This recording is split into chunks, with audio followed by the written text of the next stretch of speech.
আসসালামু আলাইকুম। আশা করি আপনারা সবাই অনেক, অনেক ভালো আছেন। তো আমি নতুন এই সিরিজে নতুন এই টিউটোরিয়ালে আজকে আমরা শিখব কিভাবে আমরা ওয়েব ডিজাইনের জন্য আমাদের পিসিটিকে রেডি করতে পারি।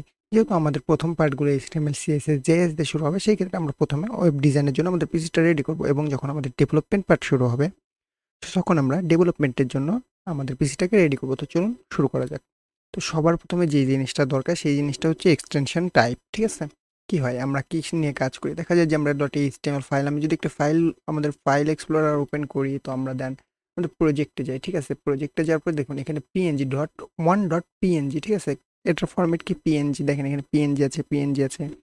তারপরে যদি আমরা স্যাসে যাই, ডট স্যাস আছে, তারপরে আদার্স আমাদের যে ইয়ে আছে, টেমপ্লেটগুলো আছে বা যে HTML ফাইলগুলো আছে সেগুলো দেখেন .html আছে। কিন্তু সাধারণত আমাদের পিসিতে যখন আমরা ডিফল্টভাবে উইন্ডোজ দিয়ে থাকি, আমাদের পিসিতে কি হয় এই অবস্থায় থাকে না। আমাদের পিসিটা বর্তমানে যদি আপনি এটা এক্সটেনশন ফাইল টাইপটাকে আনহাইড না করেন, হাইড অবস্থায় থাকে, তাহলে আপনার পিসিটা এরকম দেখাবে। এরকম দেখালে দেখা যায় যে কি অ্যাকচুয়ালি কাজ করতে অনেকটা অসুবিধা হয় আমাদের ক্ষেত্রে। আমরা ম্যানুয়ালি কোনো ফাইল তৈরি করতে পারি না বা সাবলাইম ব্যবহার করে করে ফাইল তৈরি করতে হয়। তো সেই ক্ষেত্রে আমরা এটা কি করব, সিম্পলি আমি যদি আবার এখানে ক্লোজ করি, ক্লোজ করার পরে উইন্ডোজ আইকনে ক্লিক করে ফাইল এক্সপ্লোরার অপশন লিখি, এখানে ক্লিক করার পরে যে এই পপ আপটা ওপেন হবে, এই পপ আপটার পরে আমরা এখানে hide extension for known file types, ঠিক আছে? আমরা এটা ওপেন করে জাস্ট ক্লিক করে অ্যাপ্লাই যদি করে দিই, অ্যাপ্লাই করার পরে ওকে, নাও আমাদের ফাইল এক্সটেনশনটা আনহাইড হয়ে গেছে। এখন আমরা প্রত্যেকটা ফাইলের ফাইল টাইপটা দেখতে পারি। সো তারপরে আমাদের কি দরকার, তারপরে আমাদের দরকার হবে সিম্পলি ওয়েব ডিজাইনের ক্ষেত্রে আমাদের তেমন কিছু না, আরেকটা জিনিসের দরকার হবে, সেটা হচ্ছিল কোড এডিটর।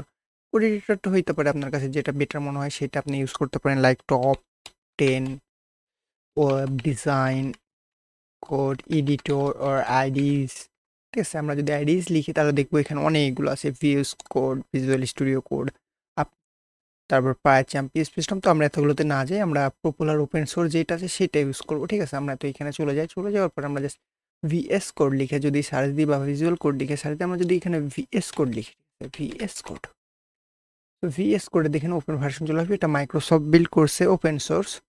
ওপেন সোর্স হওয়ার কারণে এটা ডেভেলপারদের কাছে অনেকটাই জনপ্রিয়। সো আমরা এখান থেকে just simply download for Windows, ঠিক আছে? আমরা ডাউনলোড ফর উইন্ডোজটাকে ডাউনলোড করে ইনস্টল করে নেবো, ঠিক আছে? তো ডাউনলোডে ক্লিক করি, ডাউনলোডে ক্লিক করার পরে দেখুন থ্যাংকস ফর ডাউনলোড, অটোমেটিক আমাদের পিসিতে ডাউনলোড হতে শুরু করবে, ঠিক আছে? ডাউনলোড হওয়ার পরে আমরা সিম্পলি এখানে ক্লিক করি বা আমাদের ফাইল ওপেন করে আমরা যদি ডাউনলোডে যাই, সেক্ষেত্রে আমরা এইখানে আমাদের ফাইলটা দেখতে পাবো।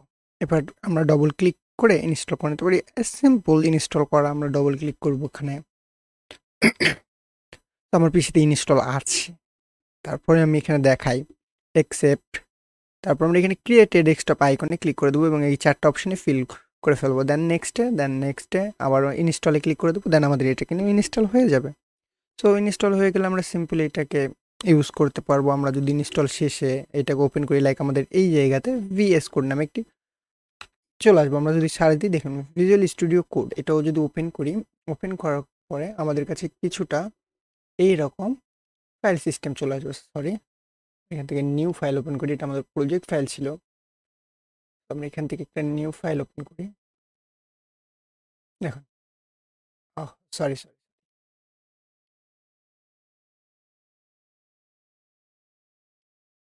এই যে এইরকম মোডে থাকবে। এখানে আপনাদের ওপেন একটা ওয়েলকাম মেসেজ থাকতে পারে, তো মেসেজটাকে আমরা ক্লোজ করে দিই। তারপরে এই যে আমাদের আউটলুকটা, এই আউটলুকটা নিয়ে আমরা পরিচিত হবো আস্তে আস্তে, ঠিক আছে? তো ভিএস কোডে আমি চেষ্টা করবো যে ভিএস কোডের ইম্পর্টেন্ট এক্সটেনশন, তারপরে কি প্লাগ ইন ইউজ করা যায়, কাস্টমাইজেশন, এইগুলো নিয়ে আলাদা একটা সিরিজে আলাদাভাবে আলোচনা করার। তো এই দুইটা জিনিস যদি আমরা করে ফেলি, তাহলে আমরা